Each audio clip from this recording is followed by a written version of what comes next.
Ernakulam Madavana saint Sebastian പള്ളിയിൽ തുടർച്ചയായി 3 ഞായറാഴ്ചകളിൽ ദിവ്യകാരുണ്യ അത്ഭുതം സംഭവിച്ചതായി റിപ്പോർട്ടുകൾ. തിരുവോസ്തി സ്വീകരിച്ച ഉടനെ ആഗ്ന എന്ന കുട്ടിയുടെ നാവിൽ തിരുവോസ്തി രക്തക്കട്ടയായി രൂപാന്തരപ്പെട്ട ചിത്രങ്ങളാണ് വൈറലാകുന്നത്. ആദ്യത്തെ 2 പ്രാവശ്യം ഇടവക വികാരി ഫാദർ സെബാസ്റ്റ്യൻ വട്ടപ്പറമ്പിൽ ഭക്ത്യാദരവോടെ ഇതിന്റെ നിജസ്ഥിതി അറിയുവാനായി മാറ്റിവെക്കുകയും രൂപതയ്ക്ക് കൈമാറുകയുമാണ് ഉണ്ടായത്. മൂന്നാമത് അസ്വാഭാവിക രൂപമാറ്റം സംഭവിച്ച തിരുവോസ്തി ദിവ്യബലിക്ക് ശേഷം വികാരിയച്ചൻ കൈക്കാരന്മാരെയും പാസ്റ്റർ സമിതി അംഗങ്ങളെയും വിളിച്ചു കാണിക്കുകയും അവർ ദിവ്യകാരുണ്യ ആരാധന നടത്തുകയും ശേഷം തിരുബലിയിൽ പങ്കെടുത്ത 350ഓളം ആളുകൾ നിരയായി വന്ന് ആരാധിക്കുകയും ചെയ്തു.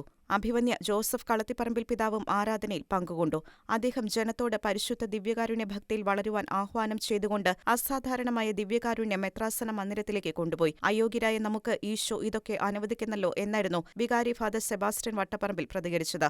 എന്നാൽ ഔദ്യോഗിക പഠനങ്ങൾക്ക് ശേഷം സഭ കൃത്യമായി ഒരു പ്രഖ്യാപനം നടത്തിയാൽ മാത്രമേ ഇത് ദിവ്യകാരുണ്യ അത്ഭുതമെന്ന് വിശേഷിപ്പിക്കാൻ സാധിക്കൂ.